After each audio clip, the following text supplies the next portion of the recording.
Welcome to This Explainer. Today, we're going to break down a classic animal fable. But, we're not just looking for a cute bedtime story here. We are extracting some highly tactical, real-world lessons on crisis management. Normally, fables give us these simple little moral lessons for kids, right?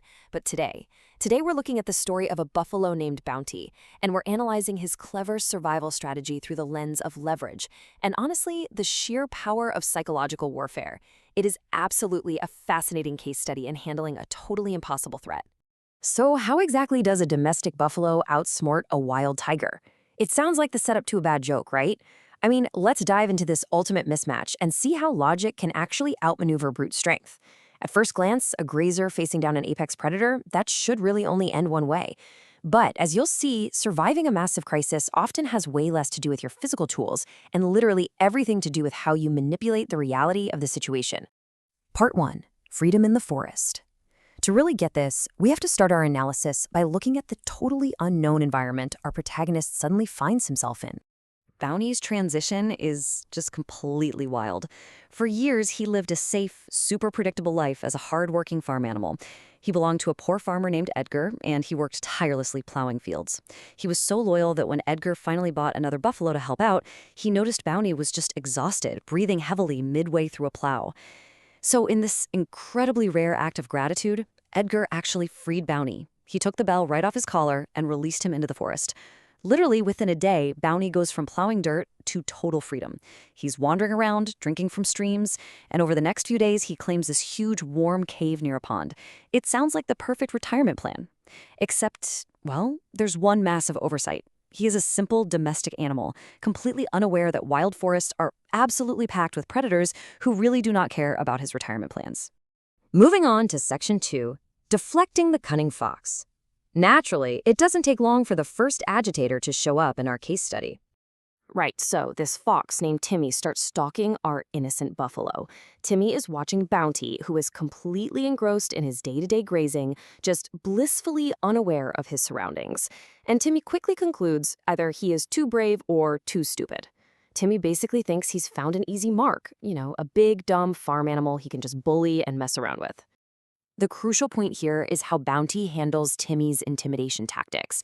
He expertly deflects them, proving right out of the gate that he's a critical thinker. He doesn't just fall for lies. Timmy struts right up, arrogantly claims to be the quote-unquote king of the forest, and demands Bounty bow down to him for mercy. But Bounty, he doesn't panic at all.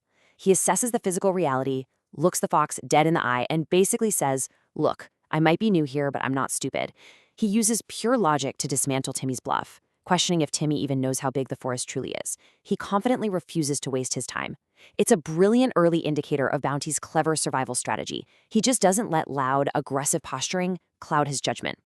Which brings us to Section 3, the masterful cave bluff. Now, Bounty's critical thinking is about to be put to the ultimate test, because the rightful owner of the cave finally goes back.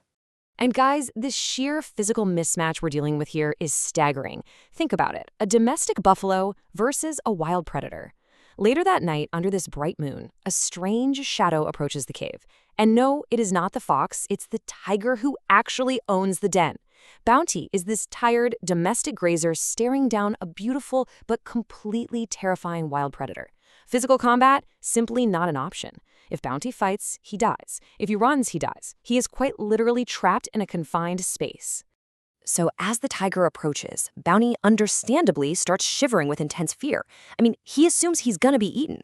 But right here, this is the core of composure. This is where he executes his clever survival strategy. He suppresses the panic and forces himself to calm down. He literally tells himself to think clearly.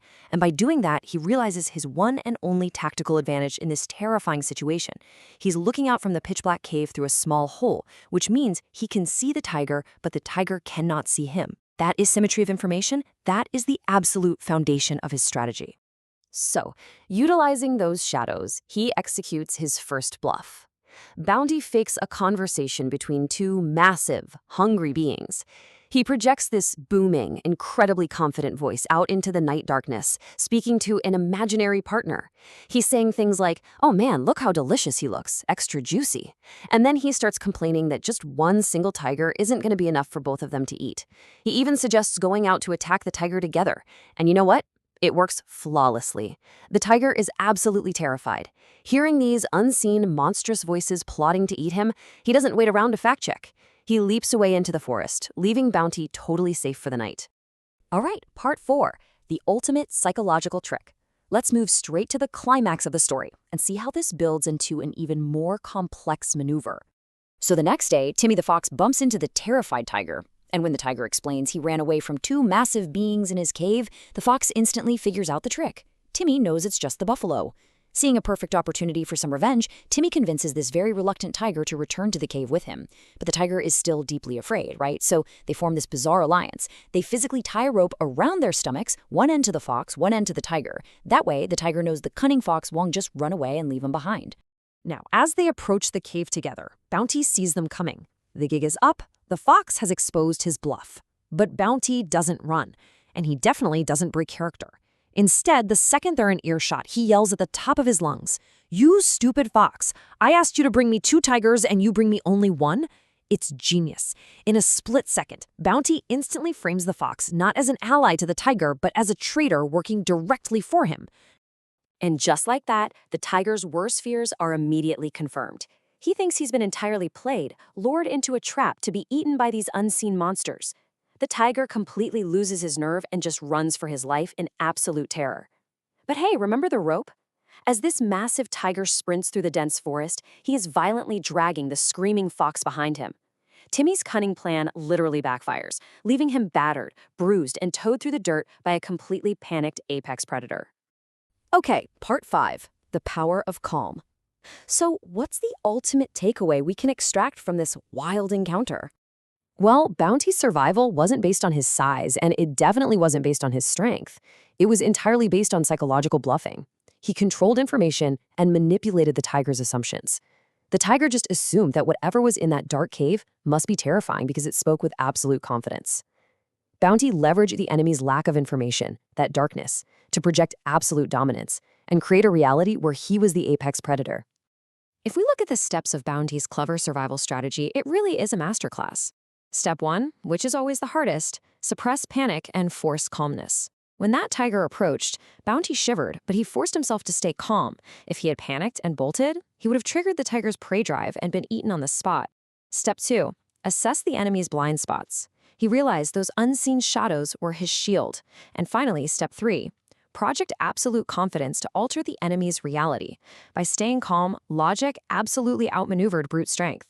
I want to leave you with this thought as we wrap up this explainer. How can you apply Bounty's bluff to the modern-day tigers you face in your own life? Now, you probably won't face a literal wild tiger anytime soon, but you are going to face aggressive competitors, intimidating negotiations, and odds that seem impossible. So the next time you face an overwhelming challenge that triggers your panic reflex, just remember our intelligent buffalo. Force yourself to stay calm, identify what your opponent cannot see, and find your tactical advantage. Because the strongest player doesn't always win. Sometimes, the victor is simply the one who controls the narrative. Thanks for joining us, and keep thinking critically.